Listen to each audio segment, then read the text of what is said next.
ask yourself, will this decision matter in 10 minutes, 10 months, or 10 years? Now, this helps you put things in perspective and you stop sweating the small stuff.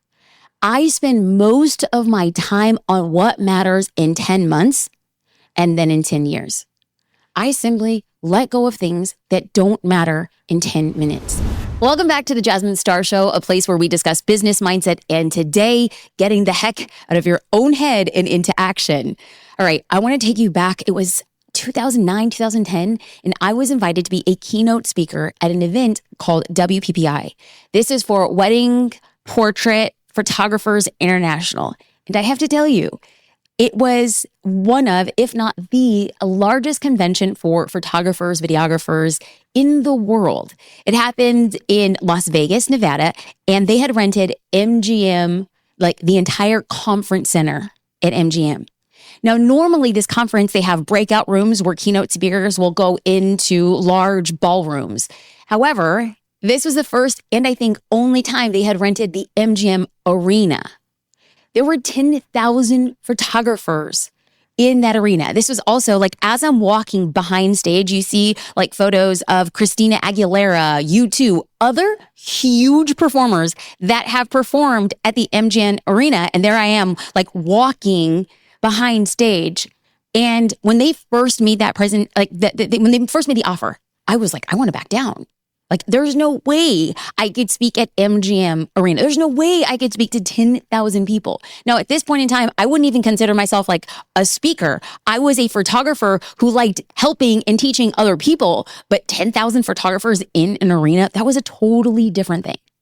But I chose fearful action instead of safe inaction. And I have to tell you, that presentation, it catapulted my speaking career and my classification as a leader in the photo world. I will never forget being in the MGM arena, finishing the presentation, walking off stage, and all I felt was that okay? Like, all I asked myself was, did it land? And I had this idea that after a presentation, I don't know, like when people speak in front of 10,000 people, I don't know. Like I thought to myself, I actually didn't think to myself, what would actually happen behind stage? So it was myself, JD, and a security guard. And he walked us out the side. And so we exited out a door, a nondescript door in Las Vegas. There we were walking at the MGM food court. And then JD and I walked into, I'll never forget, it was Emerald's. It was like an Emerald Lagasse restaurant. We walked right in. We sat down at a table of two, and JD said, so how did it feel speaking at MGM Arena? I have to tell you, that was the first time that I had said, I am so happy I took fearful action instead of safe inaction. So in this episode, you're going to learn 5 different ways analysis paralysis can show up and how to overcome it in 5 simple, and I mean simple strategies. And then you're also going to get a framework started with bigger picture projects that I like to call the toddler framework. Oh, and don't worry, you're going to see why I call it that. I am a mother of a toddler, so I feel pretty good about it. And you're going to find yourself using that framework all the time for just about any situation because it's so dang simple and it's effective when you need to start a big project, but you're feeling hesitant.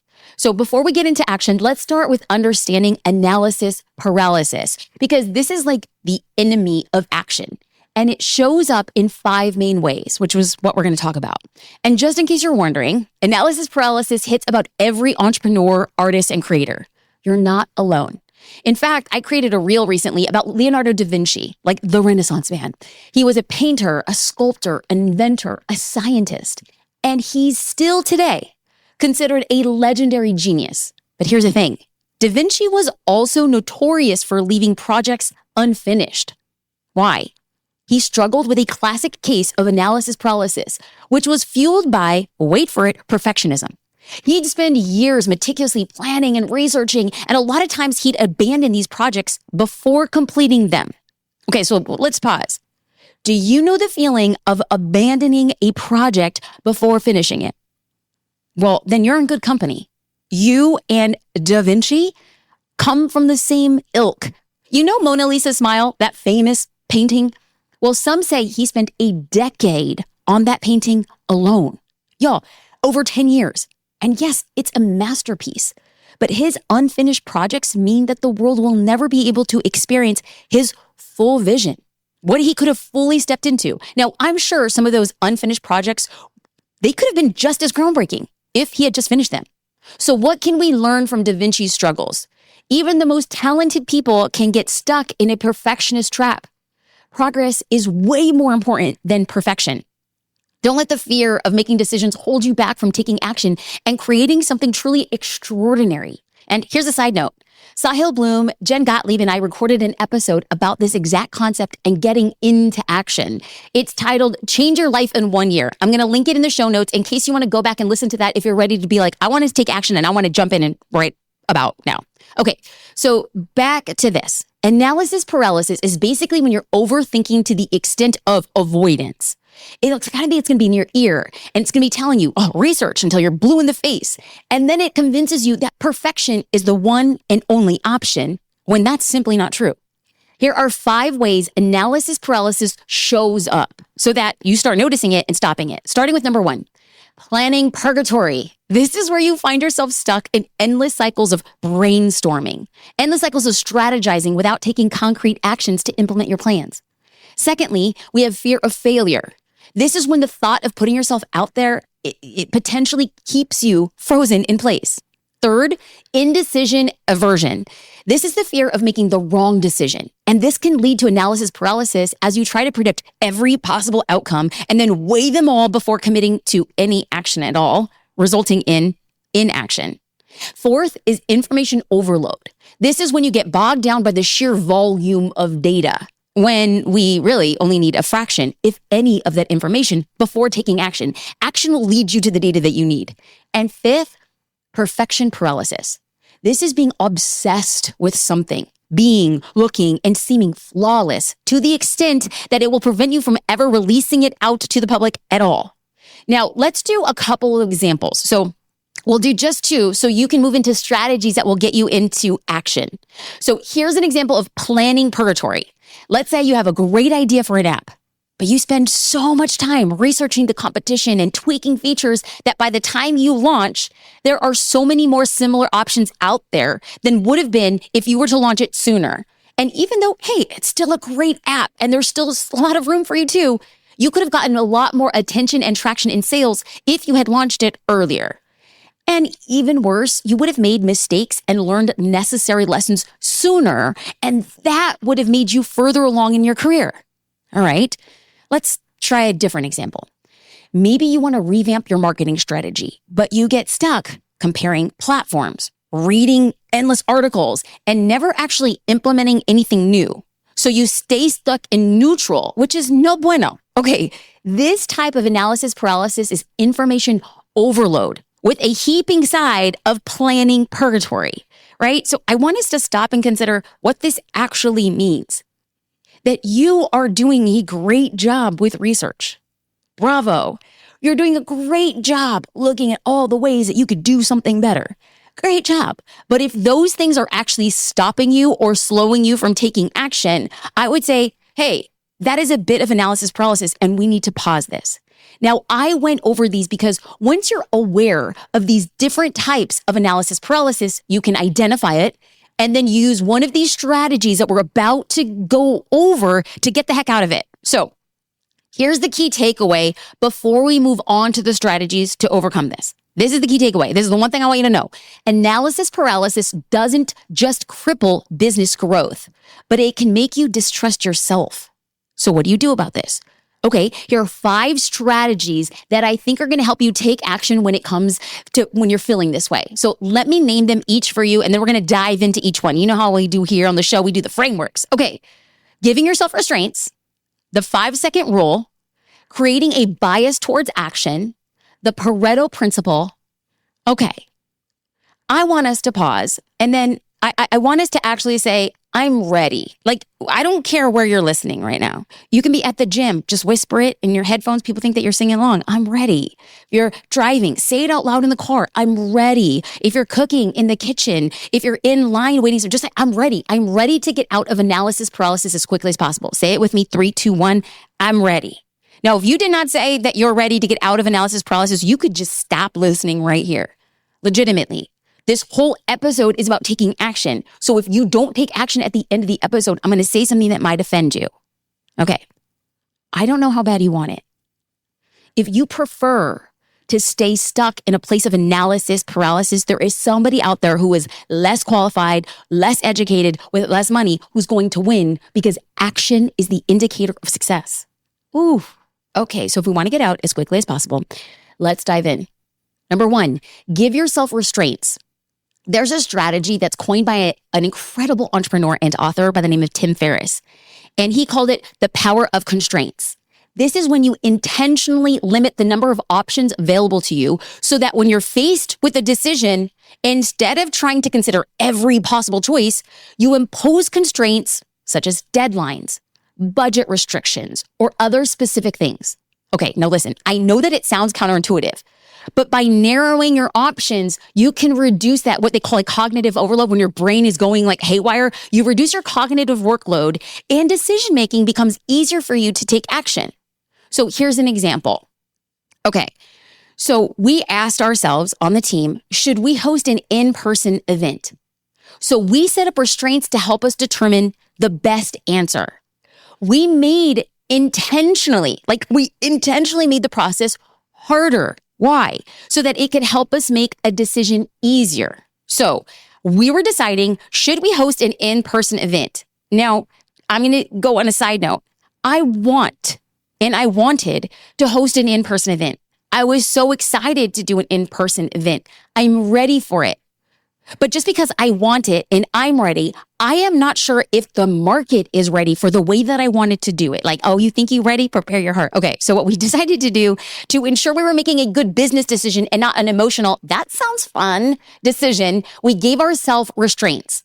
Number 1, it had to be in June. I don't need to explain why, the other reasons, but I'm just saying we knew, according to our content and revenue calendar, it had to be in June. Number 2, we had to profit at least 6 figures, or else we wouldn't do it because we could do other things that profited more. 3, we had to get proof of investment to a small group of people before making the offer public. We can dive into that really quickly. We sent tests and saying, are you interested in coming? And in order for somebody to even be considered to buying a ticket, they had to put down $1,000 deposit. Yeah, that was the constraint. Number 4, we had to be able to create and complete the event content in May. That was like we were giving ourselves these very short time frames. Like everything had to be done and locked in by May. And 5, it had to be something people said they wanted specifically from Jasmine Star. I know I just referred to myself in third person, but I'm actually looking at this as a business decision. Like, I know it's weird. We're just going to roll with it. But we often look at projects and we're like, is this a Jasmine Star project? Is this a social curator project? I'm involved in other businesses and projects. And so we identify them as their name. We had to say, somebody's not looking for a live event. They're looking for a live event with Jasmine Star. Those are very different. And so those 5 constraints empowered us to make a decision. And guess what? Given those constraints, we decided to say, you know what? We don't think it's June. We think it's later this year. That is how we got to the decision quickly. All right, let's get into strategy number 2 for getting out of analysis paralysis. I know you're like, I need a good breath. Take that breath right now because we're diving in to the 5-second rule. Now, I love Mel Robbins. I just love her. She's just the best. You are not familiar with her podcast or show. She's incredible. And she is that person in real life as she is on her show. She is a no nonsense, let's take action. She coined this phrase, the 5-second rule. The 5-second rule is a very simple technique to overcome procrastination and then take action. The 5-second rule suggests that when you feel the urge to act on a goal or make a decision, you count down from 5 and then take physical action. 5, 4, 3, 2, 1. I get out of bed. 5, 4, 3, 2, 1. I make the decision if I'm investing or not. Ooh, I know it's crazy. It's like you give yourself that habit. So by doing this, you interrupt the habit loop of overthinking and hesitation. And then you empower yourself to move forward regardless of feelings of fear, regardless of those feelings of uncertainty. This strategy helps overcome and also prevent analysis paralysis. Why? It's getting you to take immediate action before the doubts and the hesitations totally take over. Ooh, that's good. Let's go, Mel. Strategy number 3 is choosing to create a bias towards action. I'm going to say that a little slower. A bias towards action. If you have been listening to this podcast for more than 2 episodes, you know that I am about action, even if it's flawed, even if somebody says it's wrong, even if somebody says it's imperfect. I just come from the school of belief, and my history has proven that I will never be the smartest. I will never be the most qualified. I will never be the richest in any particular room, but I am very quick to take action. And the action guides me to the thing that I am supposed to do. And on a side note, if you are the smartest and the richest and the most qualified in the room, you're in the wrong room. That's a different episode coming up on another episode of the show. However, if we talk about a bias towards action, this is intentionally training yourself to choose action instead of waiting for the perfect information, the perfect timing, the perfect solution. Now, I say the word train in air quotes because that's all this is. Like, you're in a daily mindset boot camp. You have to train yourself to take action. Now, I get it. At first, it's scary and you're like, maybe I make a mistake. You're not. The biggest mistake you can take is not taking action. Action leads to the next step. Not thinking. Action. Messy action, scrappy action, scary action, embarrassing action, doubtful action, unrefined action. It is action. But you have to choose it.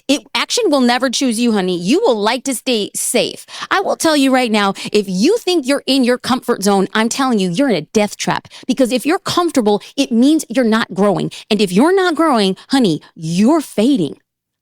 You're falling into those things that you think are keeping you safe, which are actually just keeping you stuck. So if you feel stuck, the idea isn't to just stay stuck and think of your way out. The idea is to choose a different action every day until you find something that gets you from the couch into the White House. Maybe not the White House. I got a little carried away, but it'll get you off the couch. And that is step 1. Okay. So how do we talk about choosing? Well, you train yourself every day with tiny bits of action.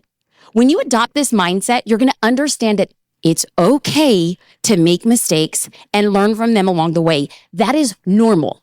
If you don't normalize that your biggest icons and leaders and favorite people out in the business world, the sports world, the entertainment world, if you don't accept that making mistakes is the way you grow, you're going to feel like it only happens to you. And then you become a victim. We ain't got time for victimhood, honey.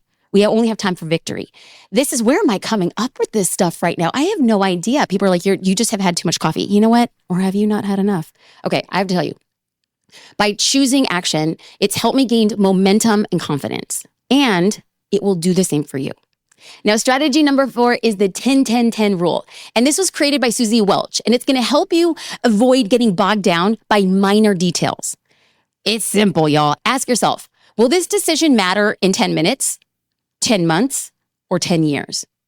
Now, this helps you put things in perspective and you stop sweating the small stuff. I spend most of my time on what matters in 10 months and then in 10 years. I simply let go of things that don't matter in 10 minutes. Now, if I don't respond to your text message, I'm sorry, truly, but I'm focused on the future. If I don't respond about where we should go to dinner, I'm sorry, I'm really focused on the future. If I don't know what reality show you're referring to, I'm sorry, but it's not going to matter in 10 minutes. Now, I debated actually talking about this because it could rub people the wrong way. I know, but I am working on cutting out paralysis. I'm not going to let a 10-minute factor or decision affect where I am in 10 years. And this requires sacrifice. And this is how I'm managing it for right now. I might change it in the future, but right now, I'm just not going to prioritize or get convoluted or even stop if the decision or idea or response doesn't really matter in 10 minutes. Okay. And I know I should add a caveat. This drives my husband crazy because he says, where do you want to go for dinner? I was like, I don't know. I do not have a brain cell to tell you where I want to go for dinner, what I want to make for dinner, what I want to eat for dinner. If there is a plate of food and it is somewhat warm in front of me, I think we're going to be okay. That drives him crazy. But I was like, baby, this meal doesn't matter in 10 months and it doesn't matter in 10 years. So we fall into this. I ask for grace. I set expectations. I'm not going to be the girl to pick out where we're going to go out to eat. That is yours. Are we cool? We agree. And then I'm like, Off the hook. Okay, strategy number 5 is the Pareto Principle. This was coined by Wilfred Pareto's 80-20 rule. We're going to apply it here. So you want to focus on 20% of actions that will deliver 80% of your results. Okay, so people hear that. Here's the thing. I used to hear that and I would be like, well, how do I know what are the 20% that are important? Well, now what I want you to do is identify the high impact activities and then prioritize those. That's going to be, what do I think? And it might be just like a really educated guess, and that's fine. It's totally okay. What might I do that will get me the most amount of outcome? Maybe not responding to that email, even though it's really important. I care about that person. Maybe that's not going to be the lever. Maybe that doesn't qualify in the 20% today, and that's okay. So we covered analysis paralysis and the strategies to overcome it. Now what I want to do is I want to talk about the framework called the 5 Whys framework, AKA the toddler framework. At least that's like what I am calling it, because no one asks why more than a toddler. Listen, if you are familiar with, living with, or ever had a toddler, their favorite question is, why? Please brush your teeth. Why? It's time for you to finish your food. Why? It's time to go to bed. Why? Okay. I first heard of the 5 Whys framework during a business scaling program through the Latino Business Action Network at Stanford University. I was in this program for 6 months, and we would be at Stanford and we would be introduced to professors and theories and thoughts. Now, we had to answer the 5 whys of our business. This framework implies that you can get to the root cause of just about anything by asking why 5 times. Now, this works really well to get to the root cause of basically any business problem, or like maybe even your life issues. I will tell you that when we went through this 5 Whys framework at Stanford, we're sitting in a business lab. It was a branding lab, and we had to ask these 5 whys. And I am telling you, there were like grown men crying in the room because we had to answer why we were building our business. And then you would answer, and then you have to ask yourself, why? Then you would answer, you have to ask yourself, why? And then all of a sudden, they got to the root reason, and it was never because they wanted to make more money or stand out or step into the big vision. It had something deeply rooted in who they were. The 5 Why framework works extremely well for analysis paralysis and when you're trying to make moves towards something big, but you just can't get started on that big project, like a new business, a new product launch, or a campaign. This strategy helps you find the why behind your hesitation so you can address the root causes and get into action. So let's say that app creator that we just talked about a few minutes ago, let's say that she is stuck in the planning purgatory, constantly revisiting the app. Here's where the 5 whys might come in. Why haven't I launched my app yet? Because I'm worried it's not quite right. I'm going to know when it's perfect. Why am I worried about perfection? Because I fear that the users won't take my app seriously. Why do I fear that users won't take my app seriously? Because I doubt my abilities to succeed. Why do I doubt my abilities to succeed? Because I faced challenges in the past and I worry about repeating them. Why do I worry about repeating past challenges? Because I haven't fully embraced the lessons they taught me. Okay, so you can see how this process can reveal a core fear or factor that's driving that analysis paralysis. Once you understand the 5th why, you can start to address it by directly sitting with that underlying hesitancy that's keeping you stuck and getting unstuck. So in this case, it could be asking yourself, where did things go wrong and what could I have done differently in the past situations? I know it's uncomfortable, but sitting with these types of questions allows you to confront your fears and move into action. So I want to do a quick recap. We began by talking about what analysis paralysis is, understanding different forms of each, which are planning purgatory, which is the endless cycle of strategizing without action. Then we spoke about the fear of failure, which is paralysis caused by the possibility of potential failure. Indecision aversion, which is the fear of making the wrong decision, leading to no action at all. Information overload, which is feeling overwhelmed by excessive data, and then you're delaying any action. Perfection paralysis, obsessing over flawlessness, and then preventing any action. So to combat analysis paralysis, we discussed 5 practical strategies. Number 1, give yourself constraints. This helps by removing overwhelm and simplifying the decision making. Then we talked about the 5-second rule. 5, 4, 3, 2, 1. This helps you overcome hesitation by taking immediate action. Thirdly, we're going to create a bias towards action. I want you to adopt a mindset that prioritizes action over perfection. Basically, whenever you question if you should take action, take the action. Then we also spoke about the 10-10-10 rule.